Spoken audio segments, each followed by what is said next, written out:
O podcast que você ouve agora é uma produção da Rádio Tertúlia.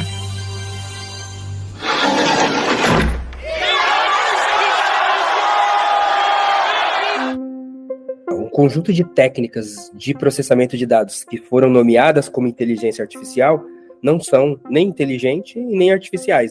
Há uma racialização que concentra a tecnologia em territórios europeus e estadunidenses, e isso tem efeitos também por uma certa racialização do design tecnológico digital. A coleta de dados permite agrupar e perfilar pessoas. E esses perfis, agora eles oferecem uma nova oportunidade ao capital, tanto em termos econômicos quanto políticos. Começa agora Guilhotina, o podcast do Le Monde Diplomatique Brasil. Eu sou Luiz Brasilino e estou aqui com Bianca Pio. E aí, gente, tudo bem? Bom, neste episódio recebemos de volta aqui no Guilhotina o sociólogo Davidson Faustino. Oi, Davidson, tudo bom? Salve Luiz, salve Bianca. Um oi aí para todos os ouvintes. Bem-vindo ao episódio 228 do Guilhotina, 1º de 2024. Davidson é doutor em Sociologia e professor do Programa de Pós-Graduação em Serviço Social e Políticas Sociais da Universidade Federal de São Paulo. Ele é integrante do Instituto Ama Psique e Negritude. Ele está republicando junto com Walter Lippoldt a obra Colonialismo Digital, por uma crítica hacker-fanoniana, pela editora Boitempo. Davidson, você pode começar contando para a gente um pouco sobre o tema do livro? Na nota dessa reedição, vocês mencionam que se trata de um livro sobre as influências da tecnologia para as dinâmicas da luta de classe e do racismo. Então, queria que você explicasse para a gente um pouco como vocês tratam dessas temáticas. Maravilha, Bianca. A gente está tentando entender o quanto que a introdução das tecnologias digitais no processo produtivo, mas também nos processos de circulação de mercadorias, no entretenimento, na saúde, tem alterado não só a sociedade como um todo, mas alterado a dinâmica da luta de classes, abrindo margem para novas possibilidades de exploração do trabalho, de exploração do tempo de trabalho, mas também novas possibilidades de controle político das pessoas e controle subjetivo também, né? Então a gente pode falar em influências do ponto de vista da exploração, mas também das formas de coerção, uma vez que as tecnologias digitais, a partir do monitoramento das pessoas, do comportamento das pessoas, permite uma certa influência no comportamento delas, né? Uma certa predição de comportamento. E isso abre novas ameaças para a democracia, para as formas de fazer política, mas também abre novas possibilidades de luta, né? Então a gente está muito interessado em entender essas transformações para poder atuar nelas e, de alguma forma, resistir àquilo que possa vir na contramão da vida ou do bem-estar da população, né? E aí tem várias questões que precisam ser pensadas aí. Uma primeira é o que a gente tem chamado de colonialismo digital. É um conceito que não foi a gente que criou, né? A gente se baseia em um sociólogo sul-africano chamado Michael Kwet, que vai pensar o colonialismo digital como um processo de dominação geopolítico organizado a partir das grandes potências, tendo a tecnologia como principal meio, né? Então ele vai falar do quanto que a tecnologia digital tem possibilitado novas formas de exploração dos países e dos territórios do sul global, a partir de uma alta concentração de poder econômico das chamadas Big Techs, mas também de uma certa exploração da desigualdade, da miséria e da violência que esse processo gera, né? Então, só para dar alguns exemplos, ao mesmo tempo que a gente está discutindo, por exemplo, se o chat GPT vai tirar ou não nosso emprego, e certamente a inteligência artificial generativa vai permitir a substituição de milhões de vagas por processos automatizados, ao mesmo tempo a gente ainda tem, e esse processo convive com o trabalho escravo, por exemplo, na República Democrática do Congo, onde cobalto, columbita, tantalita são extraídos a partir de processos ditatoriais que empregam crianças em formas violentas de trabalho e coerção, né? A gente está discutindo, por exemplo, se discute no Japão hoje a possibilidade de uma internet 5.0 que permita colocar a tecnologia digital a serviço do humano, um certo estado de bem-estar digital. E, ao mesmo tempo, o ouro que sai ilegal das terras Yanomamis e Kayapó vai para a Itália, e lá é aquecido e volta para o Brasil nos nossos dispositivos de computador, de celular, nos nossos dispositivos em geral. Então, há uma articulação entre o que há de mais sofisticado tecnologicamente com uma extrema violência, mas essa extrema violência, ela é desigualmente distribuída, né?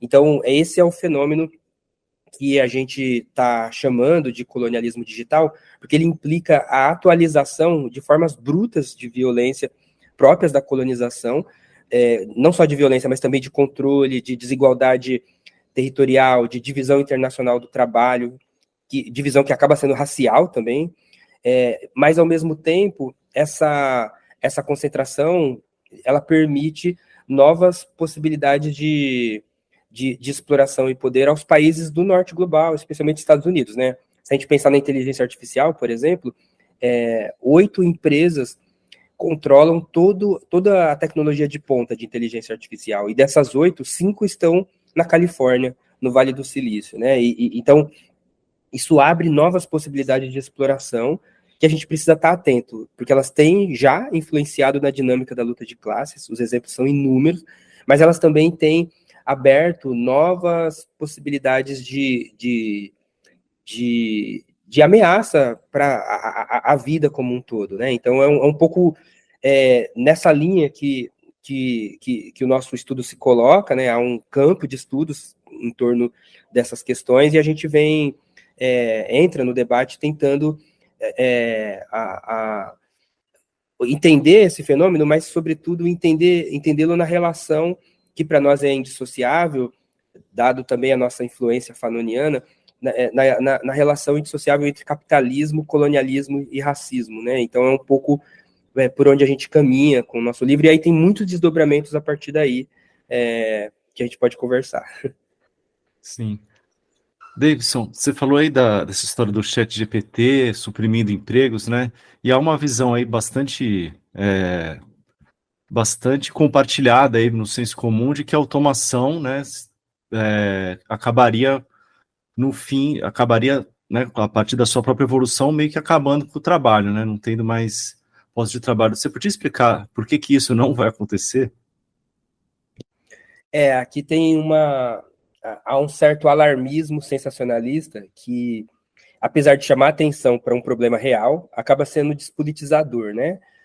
Porque a primeira coisa que a gente tem que levar em consideração é que um conjunto de técnicas de processamento de dados que foram nomeadas como inteligência artificial não são nem inteligentes e nem artificiais, né? Não é inteligente porque o que essas técnicas fazem é oferecer a automatização de uma ampla quantidade de dados a uma capacidade que a mente humana jamais seria capaz, pelo menos individualmente, mas elas são em si trabalho humano objetivado. A gente está falando de processos automatizados que incorporam decisões, parâmetros e valores humanos na sua lógica de cálculo, e que são possíveis mediante as escolhas humanas.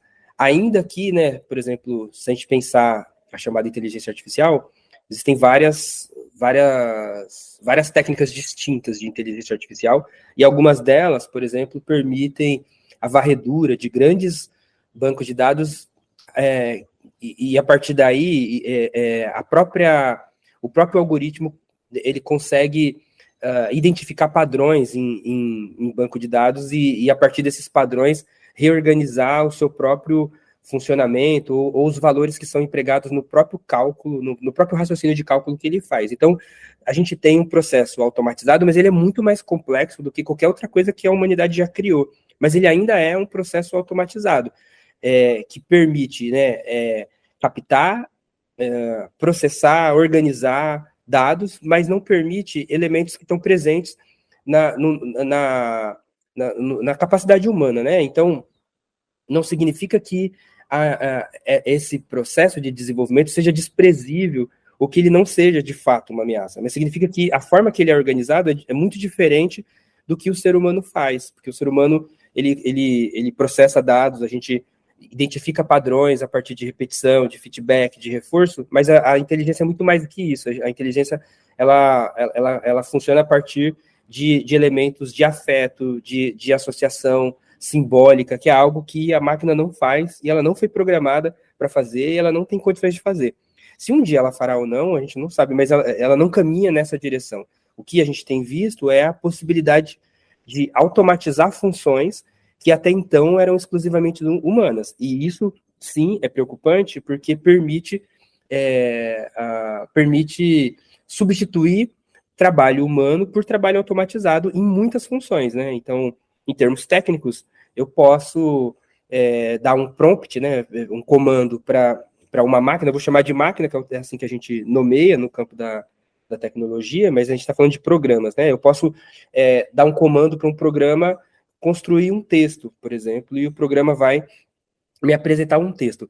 Esse texto, ele não é, de fato, um texto construído pelo mesmo caminho que um ser humano construiria um texto. Na verdade, ele é mais a combinação algorítmica de milhares, às vezes bilhares de textos prévios que estão presentes no banco de dados, e a máquina, a partir de um adestramento, a gente chama de treinamento, ela consegue recombinar esse conjunto de banco de dados numa nova sequência que para nós humanos tem uma imagem simbólica. Para nós aquilo tem um sentido, porque ela é organizada a partir da identificação e repetição de padrões matemáticos que estão presentes nos léxicos gramaticais, verbais, nas formas de concordância. Mas ela não está propriamente pensando uma resposta, ela está só recombinando, né? Estou falando de texto, mas poderia ser imagem, poderia ser padrões sonoros, poderia ser qualquer coisa, né? Então, a máquina, o que ela devolve para nós, e ela só pode devolver a partir de uma programação prévia de algum ser humano,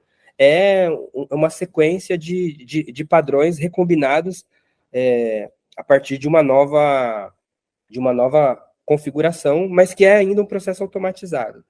Mas, de fato, isso permite que provavelmente, se eu vou escrever uma pauta na imprensa, eu posso colocar os comandos e a própria máquina pode processar um roteiro, por exemplo, ele pode processar um texto, como pode processar uma imagem, né? Então, de fato, tecnicamente, você consegue dispensar o ser humano de uma série de tarefas que até então só o ser humano fazia. E isso seria lindo se a gente não tivesse no capitalismo, porque a gente ia poder ter mais tempo para fazer poesia, para beijar na boca, para poder descansar. Só que o que está acontecendo é o contrário, né? Nunca a humanidade trabalhou tanto na sua história, e enquanto isso, o ChatGPT está fazendo poesia, está fazendo música, né? Só que essa música que ele faz não é algo novo, propriamente dito, né? Tem uma diferença entre uma arte generativa e uma inteligência artificial generativa, porque a arte generativa, mesmo se utilizando de elementos técnicos, algoritmos, eu construo uma obra de arte que usa elementos digitais, mas a ação humana é protagonista no processo. O que, sei lá, determinados programas, né, não vou fazer propaganda aqui, fazem é só recombinar imagens já feitas por alguém. Ele só pode fazer porque ele recombina imagens feitas por alguém. Então a gente pode se perguntar, inclusive, se há criação aí, se o termo criação ele é útil. Mas, de fato, concretamente, esse processo permite dispensar milhões, talvez bilhões de pessoas em poucos anos de processos produtivos ou reprodutivos. E isso, do ponto de vista econômico, na sociedade capitalista, é uma ameaça importante que a gente precisa pensar nela, né? Então, a gente costuma dizer que a inteligência artificial nem é inteligente porque ela funciona diferente do que a inteligência humana, mas ela também não é artificial, porque os seus efeitos, eles são concretos e reais, e eles permitem novas formas de alteração da natureza, de organização de dados que terão impactos, já estão tendo impactos muito concretos para a vida social, e no capitalismo essa tecnologia se coloca como uma ameaça, mas aí a ameaça não é a inteligência artificial, se a gente for pensar bem, a ameaça é a própria organização social capitalista, porque se eu tivesse numa outra composição social, esse mesmo saber humano, historicamente acumulado, poderia ter outra finalidade.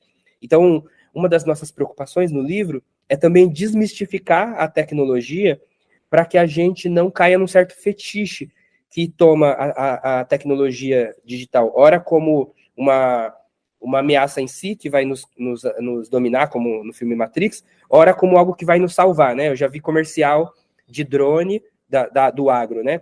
Um drone colhendo uma maçã num pomar, e isso dizendo assim, agora estamos mais perto de combater a fome, que é um absurdo, né? Porque quanto mais técnica, mais trabalhador dispensado e maior a fome, ainda que a produção de alimentos seja triplique, quadriplique, porque no capitalismo a produção é privada.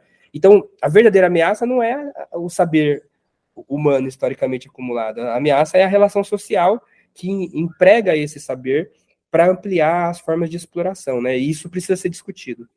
Uhum.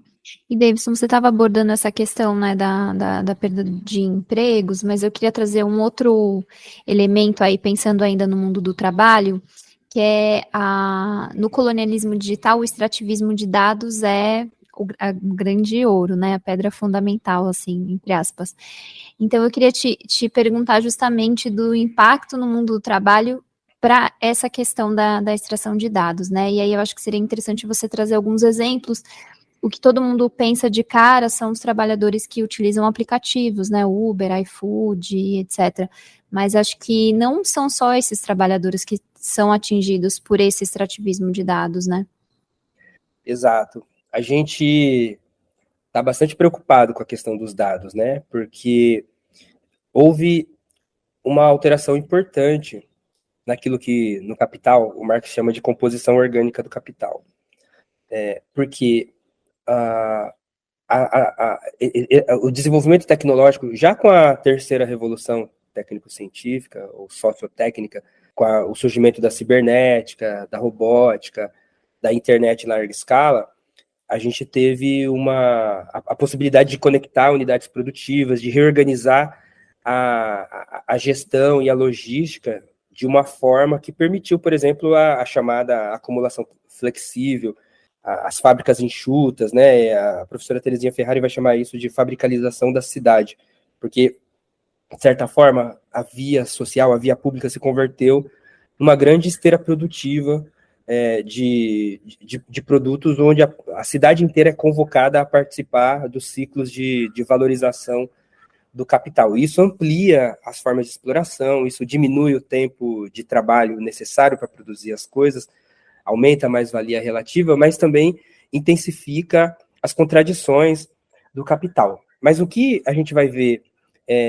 nos últimos 10, 15 anos é uma alteração também desse quadro que foi observado por grandes intelectuais, né, Castells, Negri, etc., com a chegada, em primeiro lugar, do que a gente chama de Big Data, que é a capacidade técnica e social, toda técnica é também social, de captar e armazenar dados de uma quantidade absurda de pessoas, dados de experienciais de pessoas e processos, porque não são só os nossos dados, não é só os nossos nudes que são arquivados, mas também são dados de processo produtivo, a possibilidade de conectar a chamada internet das coisas, né? Ela cria a possibilidade de conectar máquinas, inclusive no processo produtivo, e gerar dados a partir daí, e tudo isso só é possível porque há um desenvolvimento técnico que em termos de GPU, em termos de hardware, que permitiu acumular e processar esses dados, mas também porque houve uma expansão do acesso à internet e a dispositivos de coleta de dados que vão permitir também ofertar uma quantidade absurda de dados. Então, por um lado, a emergência do Big Data. E, por outro lado, o próprio Big Data permite o desenvolvimento do que a gente chama de inteligência artificial, como há um novo patamar de desenvolvimento que agora conta com esse Big Data como possibilidade de existência, né? Então, por exemplo, para usar o exemplo famoso do ChatGPT, a gente não teria o ChatGPT se não houvesse bilhões de sites disponíveis na internet, com fonte aberta, inclusive. Porque para determinadas técnicas de inteligência artificial, se a gente pensar, por exemplo, no aprendizado de máquina, quanto maior a quantidade de dados, maior a acurácia do raciocínio algorítmico. Então, os dados passam a ser um elemento fundamental, quase que uma matéria-prima fundamental desse novo processo, que é algo que eu diria em termos marxistas, não sei se esse jargão é acessível para todo mundo que está ouvindo, mas é algo muito próprio do setor 1 do capital, algo que compõe aquilo que vai ser fundamental para as máquinas, para a organização das máquinas em geral. E aí eu estou pensando tanto no nosso carro, que se eu comprar um carro hoje, determinadas funções são automatizadas, até uma usina nuclear. Estou pensando no cardápio de filmes do Netflix, até na organização da interação das pessoas nas plataformas digitais. Tudo isso só é possível mediante a captura, a coleta, né? A gente está chamando de extrativismo, de uma captura, porque essa captura ela passa a ser selvagem em todos os aspectos da palavra selvagem, no sentido de uma certa... Os elementos mais republicanos que constituem a própria regra do jogo no capital, ele é ignorado quando se descobre uma matéria-prima extremamente lucrativa. A gente viu, quem olha a história do século XX, a quantidade de guerras e de morte que se produziu em torno do petróleo. E hoje, os dados passam a ser uma espécie de petróleo. É um jargão que foi coroado pela revista Times, mas ele é um jargão que tem algo de verdade aí, porque os dados passam a ser extremamente lucrativos para esse processo, tanto porque ele permite aperfeiçoar sistemas algorítmicos, mas também porque ele permite, e isso é novo na história da internet, a coleta de dados permite agrupar e perfilar pessoas, permite criar perfis de pessoas, ou de experiências, ou de procedimentos, e esses perfis, agora eles oferecem uma nova oportunidade ao capital, tanto em termos econômicos quanto políticos. Eles permitem predizer comportamento.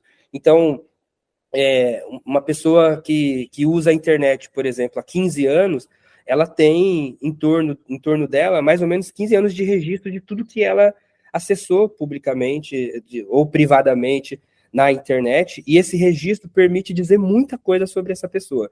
Permite, inclusive, traçar um certo perfil psicológico dela, mas também um perfil de consumo, um perfil político, um perfil criminal, se a gente quiser, que oferece a quem domina esses dados uma certa possibilidade, uma certa margem de controle desse indivíduo, né? Quem criou essa metodologia foi a Google, pela primeira vez. Tem um livro bem interessante falando disso, que chama Capitalismo de Vigilância, da Shoshana Zuboff, e ela vai mostrando como que a Google, no primeiro momento, e depois todas as outras grandes plataformas passaram a copiar esse modelo. Eu costumo dizer, né, que para a gente que estuda o mundo do trabalho, a gente fala muito do Taylorismo, do Fordismo, do Toyotismo, da Uberização. Eu acho que a gente deveria falar da Googleização dos dados, porque a Google realmente ela inaugura um novo modelo de negócios ao começar a rastrear o que as pessoas fazem na internet. Ela não rastreia só qual site que eu entrei, mas ela rastreia também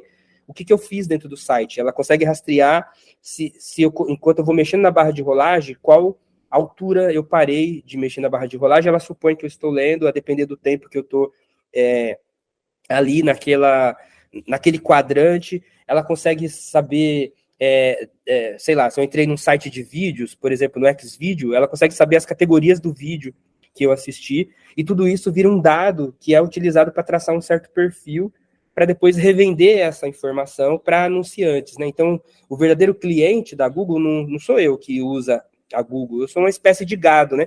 Ainda que eu ache que gado é só um certo tipo de pessoas, mas para a Google, todos nós somos gado, de certa forma, que estamos numa grande pastagem movida a like e dopamina, mas o grande objetivo é captar dados de todo mundo que participa para poder revender esses dados para anunciantes, e agora o anunciante ele pode direcionar a propaganda para a pessoa certa, na hora certa, da forma certa, né? Então, essa técnica da Google depois vai ser replicada por todo mundo, depois por Meta, por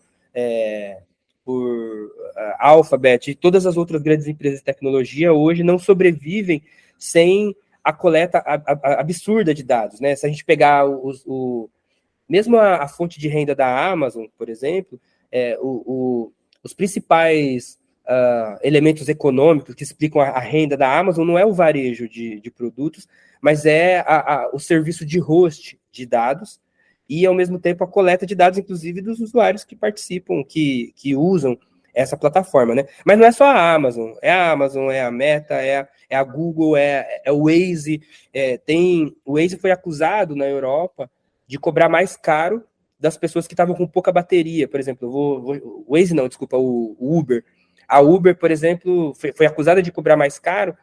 Por exemplo, estou com 5% de bateria e aí eu vou ter uma viagem de 1 hora.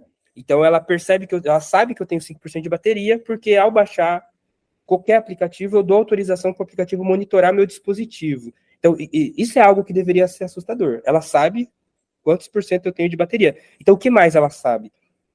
Tecnicamente, ela pode saber qualquer coisa que passe pelo aparelho, inclusive a minha localização, né? Então, ela foi acusada de cobrar mais caro de pessoas que tinham pouca bateria, porque a bateria ia cair e ela deixava de produzir, de gerar dados na rota, né, que a pessoa vai fazer, né? Então a gente vive um momento que eu acho que nos provoca a repensar as formas de exploração e coerção contemporânea. Eu acho que a gente vai ter que ir além do debate da uberização, inclusive, que é um debate já recente, assustadoramente recente, mas ele já está caduco, ele continua, ele não é substituído, mas ele já é intensificado por novas formas de exploração e de coerção, porque esses dados permitem influenciar as pessoas em técnica de comportamento, mas também a mesma técnica, ela permite influenciar o comportamento não só de consumo, mas também político. É o que a Cambridge Analytica vai fazer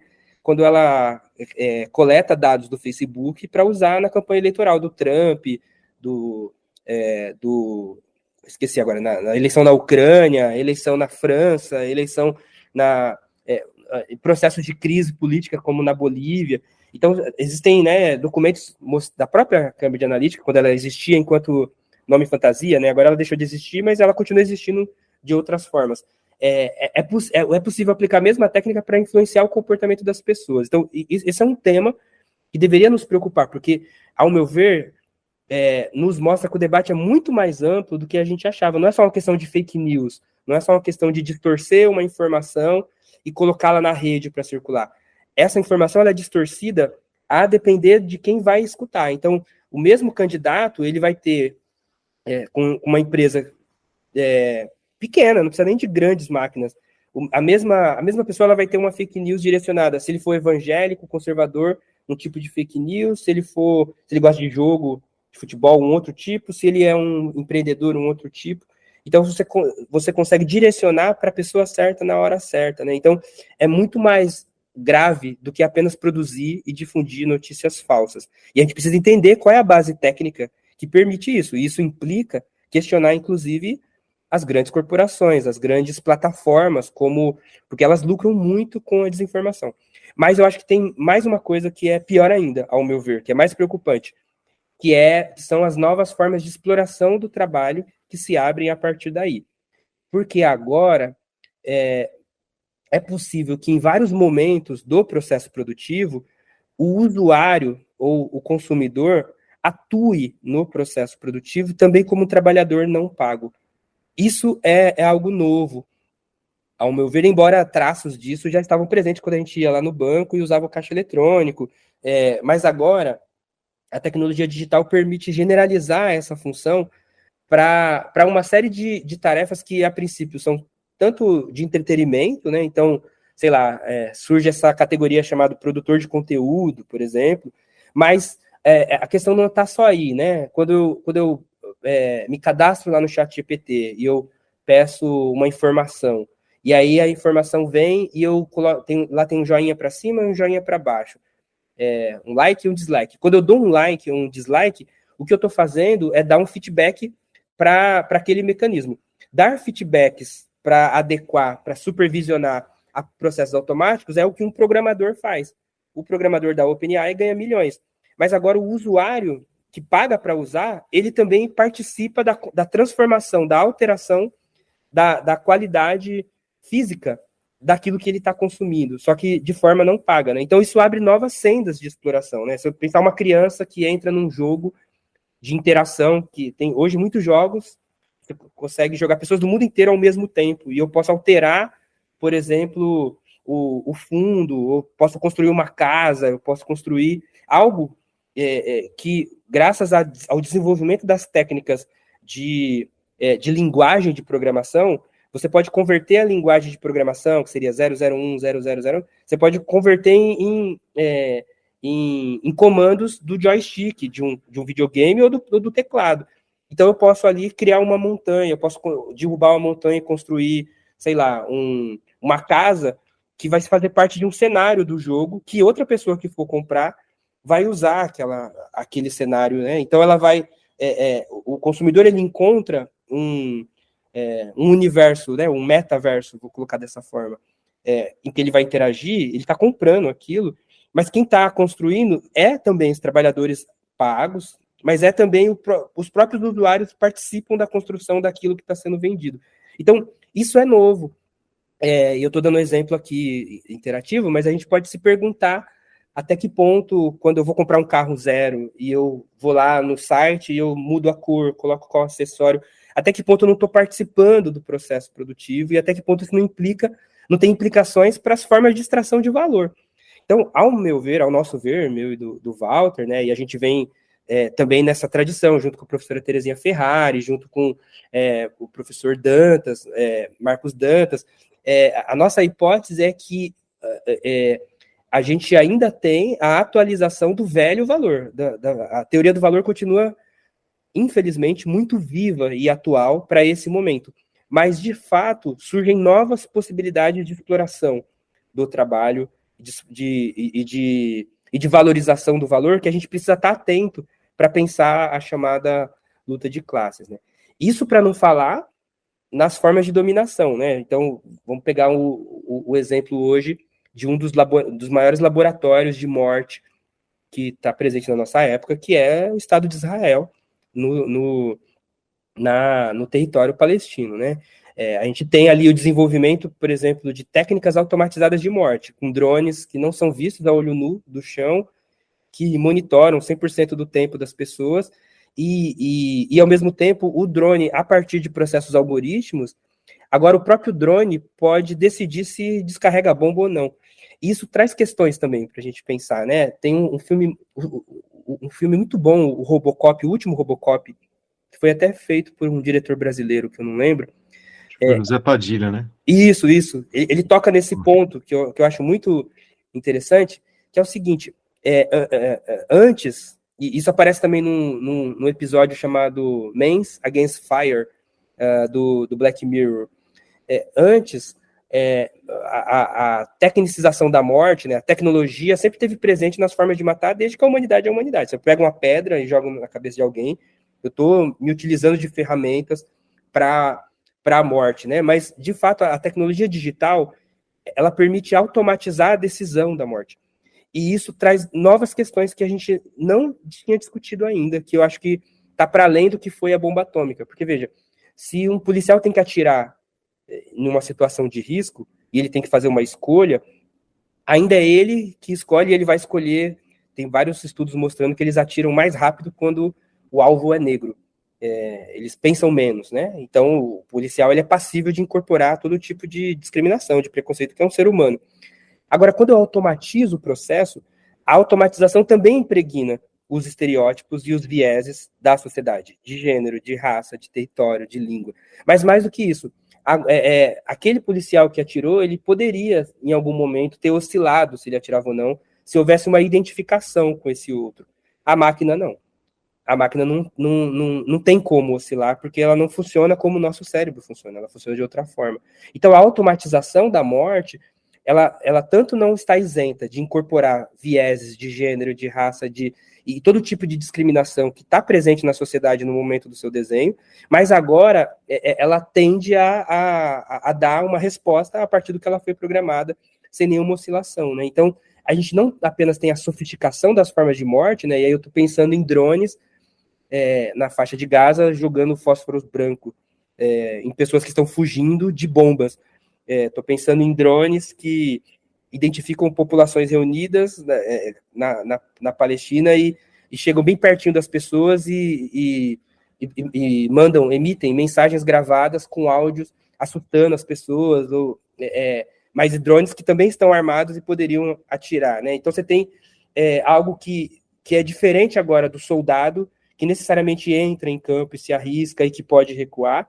Então você amplia o poder de morte, mas você amplia ainda mais à medida que a decisão ela passa a ser cada vez mais automatizada, né? Então isso traz novas questões para a gente pensar, novos desafios do ponto de vista da luta, porque como lutar numa sociedade cada vez mais vigiada, né? Se a Google sabe tudo de mim, imagina os inimigos políticos, né? E não é à toa que a família Bolsonaro gostava muito de ir a Israel para comprar aplicativos espiões da oposição, né? Então, também ficou muito mais fácil controlar populações e dissidências agora em que tudo está conectado e tudo é fácil de ser registrado e rastreado. Então, isso traz novas questões que a gente precisa debater. Davidson, só para a gente não passar em branco, e depois talvez a Bia, nossa editora, pode colocar ali na ordem, quando você falou do setor 1 do capital, do setor 1 ali do Marx, só para, né, a gente deixar todos os ouvintes contemplados, aí você está falando de bens de produção, né, do maquinário, né, é isso. Tá. Davidson, eu te pergunto, você já estava meio que respondendo, mas eu ia te perguntar um pouco sobre a utilização dessas tecnologias na necropolítica e na cyberguerra, né, você fala um pouco que essas tecnologias são cada vez mais empregadas nesses expedientes aí, né? Você podia contar um pouco como é que funciona isso e qual que é a relação entre essas duas dimensões? Davidson, deixa eu aproveitar já e emendar mais uma pergunta, assim a gente já ganha tempo também. Você puder falar também um pouco do racismo, né? Do papel do racismo, eu acho, nisso que isso você falou também um pouco, né? Na hora do policial, ou agora do policial robô, né? Decidir. Mas é muito mais do que isso, né? Perfeito. Pois é, a gente no livro, a gente tenta resumir alguns estudos que estão mapeando a automação da guerra e, ao mesmo tempo, o quanto que a tecnologia digital, de alguma forma, ela reorganiza as disputas bélicas e elas participam dos processos geopolíticos com um certo grau de letalidade tão importante quanto bombas feitas por pólvora, napalm ou hélio. Por quê? Por um lado, há uma automatização das guerras a partir da existência de drones que permitem... antes, os drones, inclusive, eram guiados por joysticks. Hoje, eles se guiam por inteligência artificial, então isso amplia as formas de dominação, as formas de destruição em massa, as formas de controle. Então, há uma automatização da guerra, mas há algo mais profundo, que é uma guerra digital, que às vezes ela pode acontecer com ou sem a arma, mas que ela não deixa de ser uma guerra. E esse é um ponto que a gente quer chamar a atenção, né? Então, um exemplo muito famoso foi de um vírus criado em Israel, com capital dos Estados Unidos, que conseguiu penetrar numa usina nuclear iraniana, alguns anos atrás, né? E aí, por pouco, quase que por uma causalidade, o sistema a usina tinha 3 níveis de defesa, o vírus conseguiu passar 2 níveis de defesa, ele foi barrado no último, porque o comportamento do controlador foi inusual, foi diferente do comum, e aí o sistema desligou, e os iranianos demoraram semanas para descobrir o que aconteceu. Eles só viram que a máquina desligou, e aí foram fazer auditoria para entender porque a máquina desligou, até entender que ela desligou porque ela estava sob controle de uma força externa, e aí depois foram descobrir qual é o vírus. É um vírus produzido em Israel e que já foi usado contra vários países desafetos, países que concorrem com a geopolítica estadunidense, né? Então, e se eu controlo uma usina, eu posso explodir um país. Se a usina, por exemplo, né, tem uma quantidade de temperatura que precisa ser regulada, tem uma série de questões ali, ou eu posso causar um prejuízo, ou eu posso atrasar um processo, enfim. Ao mesmo tempo, todo mundo lembra quando a Dilma foi monitorada, porque a Dilma, nossa presidenta, usou o Hotmail, que é um site proprietário, e com a revelação dos casos do Snowden, a gente ficou sabendo que os Estados Unidos têm, se for considerado importante para os interesses geopolíticos do Estado, as empresas que estão nos Estados Unidos, elas têm que oferecer um certo acesso a informações que circulam nas redes, e aí a gente descobre que o governo dos Estados Unidos estava monitorando a presidência do Brasil, a presidência da França, a presidência da Alemanha, e um conjunto de países, inclusive países aliados, né? Então, vários autores têm chamado a atenção para essa dimensão programática da guerra, que também é uma guerra, porque ela, em torno dela há todo um arsenal de dispositivos de espionagem que passa a ser criado para influenciar processos ou para ganhar vantagens que podem ser comerciais, mas que podem ser geopolíticas, né? Então, por exemplo, quando o Evo Morales sofreu um golpe, e o Evo Morales, presidente da Bolívia, a Bolívia, um dos maiores produtores de lítio. O lítio, uma das matérias-primas principais da aposta da energia limpa que está se fazendo agora com a ideia dos carros elétricos. Carros elétricos não existem sem bateria, bateria não existe sem lítio, e a Bolívia é muito rica em lítio, e você tinha um presidente que queria colocar muito limite no livre acesso do capital internacional às matérias-primas. Então, esse cara tem que cair. Bom, há um motim e o presidente cai, e alguns observadores suspeitam publicamente de que os Estados Unidos participou do golpe na Bolívia. E aí o Elon Musk escreve no Twitter dizendo, sim, nós demos golpe na Bolívia e demos porque nós podemos dar o golpe, lidem com isso. Mas o que significa dar um golpe? Significa que hoje há um poder de manipulação do debate público a partir das redes sociais. Então, é possível direcionar a partir de cálculos, de raciocínios algorítmicos, qual tipo de opinião vai circular mais, qual tipo de opinião vai circular menos, e isso tem um efeito concreto no desdobramento da opinião pública em determinados contextos, inclusive de contexto de crise. Então, a gente também tem entendido essa dimensão como uma cyberguerra. Mas tem um terceiro elemento que eu acho que é importante colocar, que é o elemento infraestrutural da guerra, porque não há, ao nosso ver, software sem hardware, e a gente até critica um pouco a ideia de um trabalho imaterial, que perde de vista a objetividade tanto do digital, do universo digital, mas também a objetividade da infraestrutura que é necessária para que o digital exista, né? E em torno do desenvolvimento dessa infraestrutura, há uma guerra silenciosa hoje entre Estados Unidos e China, por exemplo, em torno das tecnologias mais sofisticadas de processamento, de transmissão de dados, né? A gente é de conhecimento de todo mundo a disputa em torno do 5G, mas a gente fala menos e deveria falar mais da disputa em torno dos semicondutores. Aqui há uma guerra que talvez explique a maior parte não, mas boa parte das guerras físicas ou de conflitos políticos que estão acontecendo hoje, que é a guerra em torno dos semicondutores, que permitem processar dados em uma velocidade cada vez maior e que, por exemplo, né, a fábrica mais avançada de semicondutor que existe está em Taiwan, no meio de uma disputa entre Estados Unidos e China, e uma disputa que se faz tanto por uma guerra comercial mais imediata, uma guerra que é protecionista, então ela também é política, mas ela também fomenta conflitos, seja conflitos no interior da China, seja conflitos políticos, ela fomenta uma série de outros conflitos em torno de matérias-primas.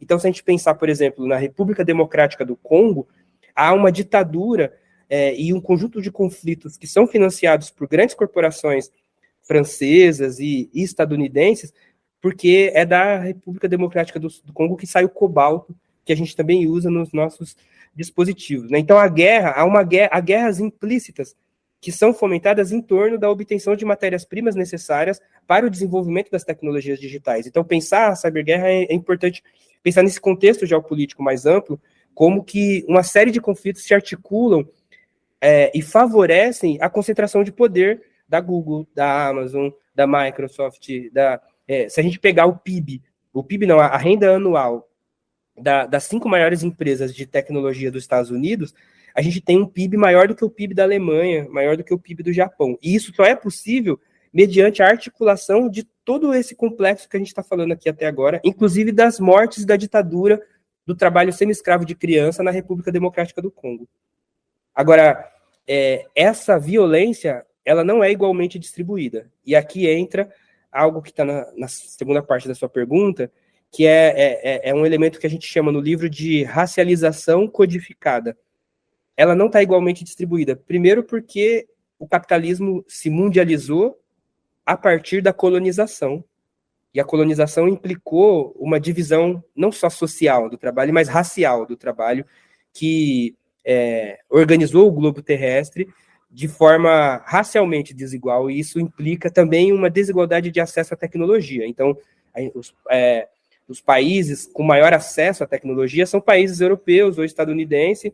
Óbvio que a gente tem o fenômeno asiático, né, por conta dos tigres asiáticos, lá no final do século XIX, depois a China como grande ponta de lança desse processo, mas há uma racialização que concentra a tecnologia em territórios europeus e estadunidenses, e isso tem efeitos também por uma certa racialização do design tecnológico digital. Então, só para ter uma ideia, né, vamos pensar, por exemplo,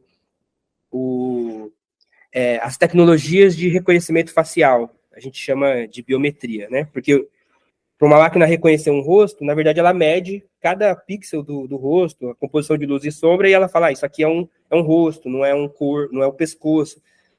As técnicas de biometria, elas só são possíveis porque eu tenho um algoritmo que diferencia o que é um rosto do que não é um rosto. E esse algoritmo ele é construído a partir da identificação de padrões de imagens prévias que existem no banco de dados da empresa que criou o algoritmo.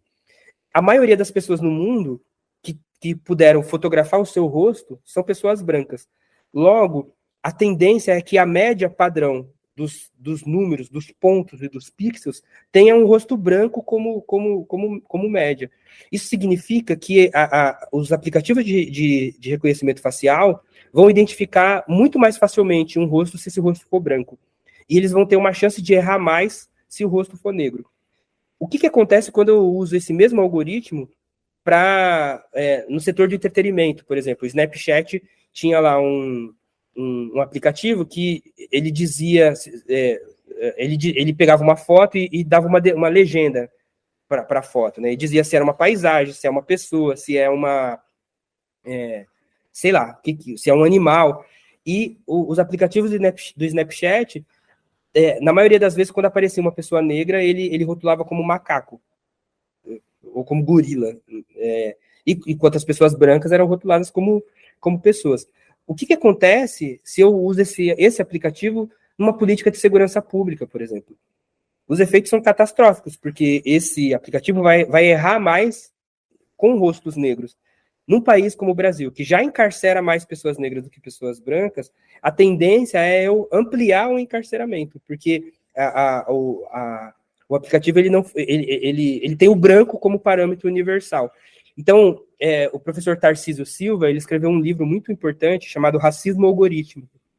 E ele fala desse paradoxo que por um lado, quando a tecnologia é desenvolvida, o negro não é visto, ele não é lembrado, ele não é levado em consideração.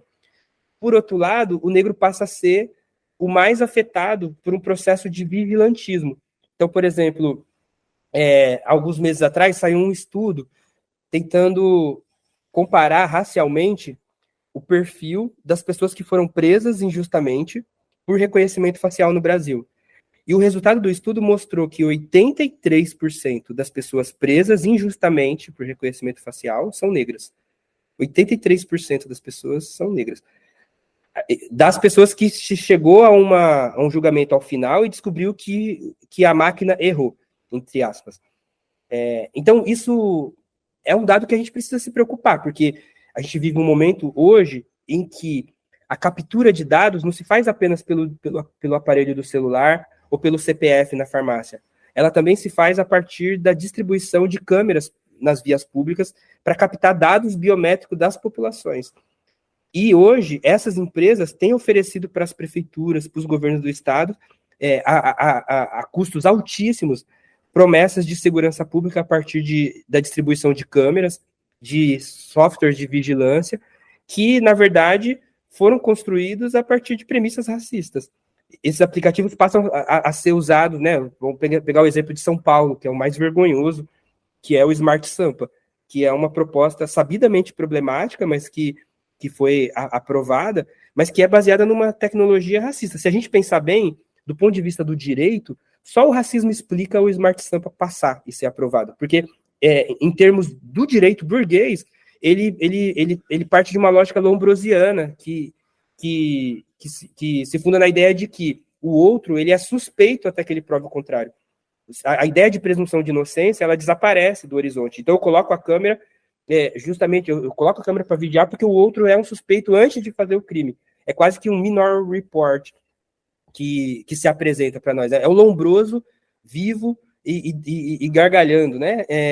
Da possibilidade de uma renovação da frenologia a partir de algo que é vendido como segurança pública. Para a gente que é preto, é nada de novo.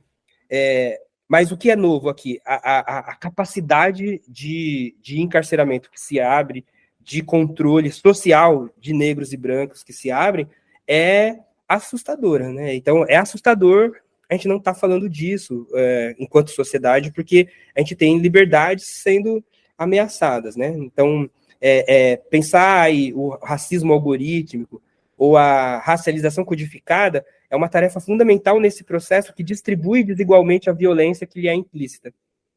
Davidson, para encerrar, a gente queria te perguntar também assim, um pouco sobre o ativismo que se faz também nas redes, né? Movimentos, pesquisadores e organizações têm conseguido pautar o debate, né, sobre a influência das novas tecnologias na sociedade, utilizando a plataforma. Então, a gente queria te perguntar se tem como hackear esse sistema e também juntando uma outra questão, é como converter essas tecnologias pensando em um projeto de emancipação, um projeto anticolonial. É uma ótima pergunta, eu acho que é uma pergunta que precisa ser uma pauta da esquerda, né? Eu queria começar respondendo, dizendo que nós estamos atrasados, o campo progressista está atrasado no debate, e isso tem custos irreparáveis para a luta de classes, para as lutas antirracistas, para as lutas antissexistas, as lutas contra a transfobia. Nós estamos atrasados no debate, então a gente precisa se apropriar do debate para poder entender quais são as alterações que estão em jogo, para poder identificar quais são as brechas possíveis que a gente pode entrar, né, e ao mesmo tempo resistir. Então, acho que esse é o meu primeiro apelo, né, e aí eu acho que muito preocupante as esquerdas não terem um projeto para o digital. Inclusive, nesse momento esquisito, mas possível, de coalizão que se criou com a queda, com a derrota do Bolsonaro, né? A gente entra nesse período sem um projeto para o digital, num momento em que o digital passa a ser mediação fundamental de todos os processos, desde produtivos até políticos e subjetivos, né? Então, a primeira observação é essa. A segunda observação é que é sim possível hackear, mas o hack, né? Hack a gente quebra, né? O hackeamento, ele implica quase que uma guerra de guerrilha que é possível mediante uma reação a algo que tá avançando, né? Então, é possível criar quebras, é possível converter algumas tecnologias e colocá-las a favor dos movimentos sociais, né? Então, um exemplo muito interessante é o núcleo de tecnologia do MTST, por exemplo, que tem reunido programadores para construir aplicativos que coloquem as tecnologias a serviço das necessidades do movimento, né? Então, tem vários aplicativos. Um deles é o Empregue Quem Luta, por exemplo, e você baixa, se tiver qualquer tipo de trampo que você souber, quiser indicar, mas que é fundamental para o movimento, até a discussão sobre comunicação segura entre militantes, por exemplo, que é uma outra demanda urgente e tecnicamente viável, né? Todo mundo comemora que a Primavera Árabe, né, que a insurreição no Egito foi feita pelo Facebook, mas todo mundo esquece que 2 meses depois, metade dos militantes estavam presos porque ela foi feita pelo Facebook. Então, há um debate aí sobre comunicação segura, sobre cooperativismo de plataforma, né? Então, como que os trabalhadores das plataformas podem construir alternativas concretas que permitam outras lógicas cooperativas ou mesmo políticas de organização do trabalho, de circulação da sua mercadoria, força de trabalho, ou de outras mercadorias, né? Então, há um debate também muito importante hoje sobre proteção de dados, né? Então, está se formando no Brasil um movimento em defesa da proteção de dados. Por enquanto, é um movimento ainda muito, como eu posso dizer, muito pouco massificado e mais concentrado no campo do direito, né? Então a gente tem pessoas muito importantes que estão segurando a onda no debate para lutar por uma regulação das plataformas, uma regulação da inteligência artificial, por reivindicar limites para o capital naquilo que possa ser ameaça à vida, ameaça à saúde, ameaça à privacidade, etc., né? Mas são movimentos que ainda demandam participação popular e demandam, inclusive, a participação do conjunto dos movimentos sociais que já têm seus acúmulos nas suas questões, mas que muitas vezes a gente não conseguiu ainda fazer a conexão, né? É lógico que tem hoje importantes intelectuais, artistas e militantes e hacker ativistas pensando a tecnologia do ponto de vista antirracista, do ponto de vista das pessoas trans, do ponto de vista das mulheres, né? Mas a gente ainda precisa avançar muito para entender que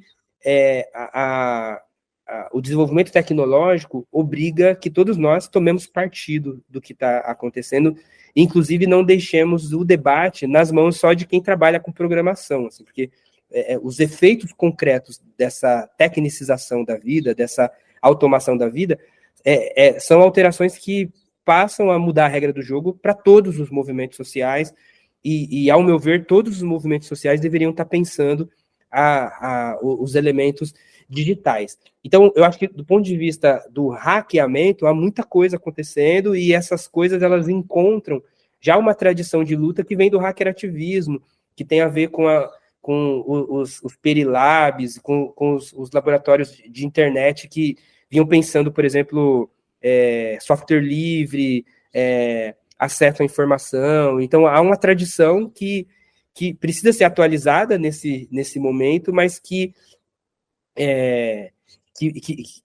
precisa dialogar e, ao mesmo tempo, estar acessível ao conjunto dos movimentos sociais. Mas é importante dizer que a luta contra o colonialismo digital, a luta contra a dominação tecnológica, é uma luta por uma outra sociedade, é uma luta pela transformação da sociedade.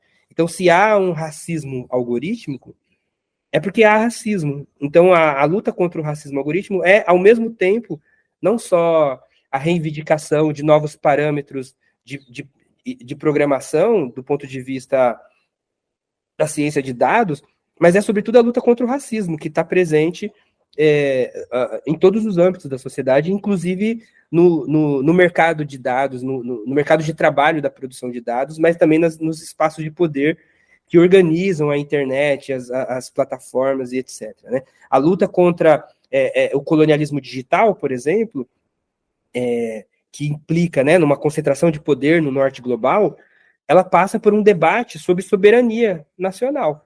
Um debate até parece meio antigo, parece meio neodesenvolvimentista, meio celso-furtadiano, mas ele passa a ser urgente nesse momento em que os dados permitem controlar um país. Imagina vocês se a Rússia tivesse com os dados de educação, saúde e trabalho no provedor da Amazon nesse momento, da guerra na Ucrânia, por exemplo, nem teria guerra, os Estados Unidos já teria desmantelado a Rússia. Ou se os dados da China, ou se os dados dos Estados Unidos estivessem na China. Então, nada explica, por exemplo, os dados do DataSUS estarem na AWS, que é o servidor da Amazon. Nada explica os dados de saúde do SISU terem ido para a Microsoft. Só o colonialismo explica. Então, ou o Brasil discute uma política de soberania digital, e eu não estou nem falando de revolução socialista, queria, mas não estou falando disso. Eu estou falando de uma política que proteja interesses nacionais, inclusive do mercado nacional, inclusive de empresas nacionais, que se houvesse investimento numa infraestrutura de dados, elas poderiam escolher quais dados iam colocar na Amazon, porque o fato dela ser imperialista permite que ela ofereça serviços mais baratos, mas talvez alguns outros dados não seriam convenientes colocar se houvesse, e hoje há todo um debate sobre isso, mas isso depende de muita pressão social para que haja um desenvolvimento de infraestruturas, de internet, de data centers, de backbones, de investimento em ciência, em tecnologia de inteligência artificial local, para reorganizar os algoritmos, para satisfazer as necessidades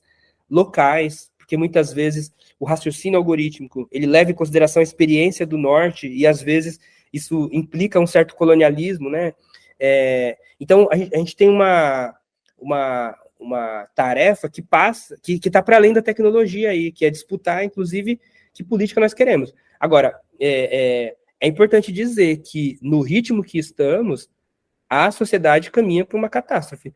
Não porque a gente vai virar Matrix e a gente vai ser escravizado por máquinas, mas porque a tecnicização da morte, a tecnicização das decisões, permite demitir uma quantidade absurda de pessoas, a concentração de poder nas mãos das grandes corporações do norte, permite esvaziar de desenvolvimento tecnológico o sul global, ao mesmo tempo que esvazia as possibilidades de empregabilidade. Então, o cenário é bastante assustador se não houver resistência em todos os âmbitos. Inclusive, se não houver, em algum momento, a imaginação para o que a gente espera para além dessa sociedade. Porque eu começo nesse debate por conta da ficção científica. E me assusto ao perceber que, em todos os filmes, a máquina domina o ser humano e nenhum deles aparecem as contradições sociais do capital no controle da máquina. Parece que o problema é o ser humano versus as máquinas. Aí é fácil imaginar ou o fim do mundo ou as máquinas tomando o nosso lugar, né? O que está acontecendo é o contrário. As formas de exploração de seres humanos contra seres humanos está chegando a níveis que podem levar a humanidade ao colapso, seja por conta do colapso em torno de um colapso ambiental, por exemplo, né? Porque, beleza, vamos falar de energia limpa, de carro com bateria, mas ninguém questiona o fato de que você tem em São Paulo não sei quantos milhões de pessoas e não sei quantos milhões de carros.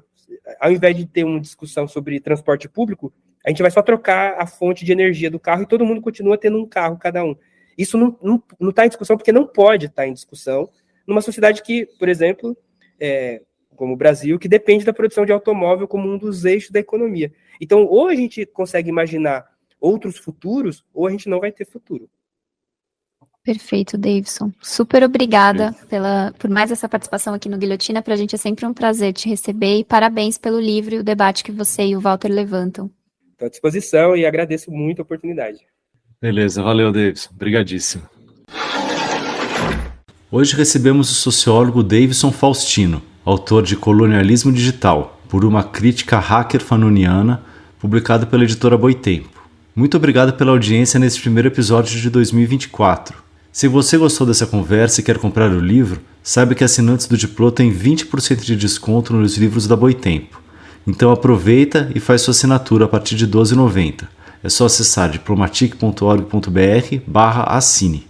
Outra forma de apoiar nosso trabalho é seguir ou favoritar o Guilhotina na sua plataforma de áudio favorita. E você também pode ouvir o Guilhotina na Rádio Brasil Atual, 98,9 FM na Grande São Paulo, ou pelo site da emissora, sempre às sextas-feiras, às 16h. Eu sou Bianca Pio e fiz o roteiro e a apresentação junto com o Luiz Brasilino. A edição e a sonorização são da Beatriz Pasqualino, pela Rádio Tertúlia. Quem faz o design das nossas redes sociais é a Ellen Sauri. Muito obrigado e até semana que vem.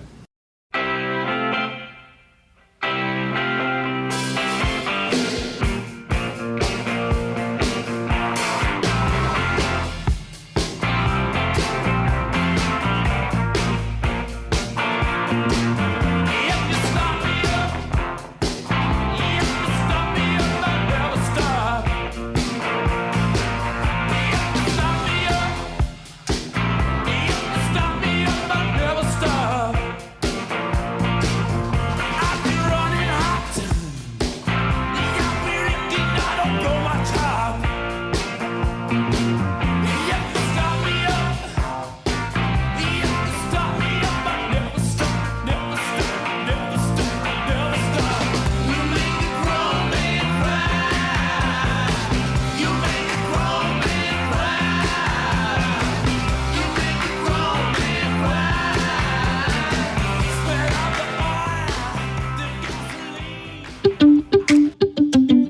Quer produzir um podcast? Chama a Rádio Tertúlia, estúdio profissional e 20 anos de experiência na área. radiotertulia.com.br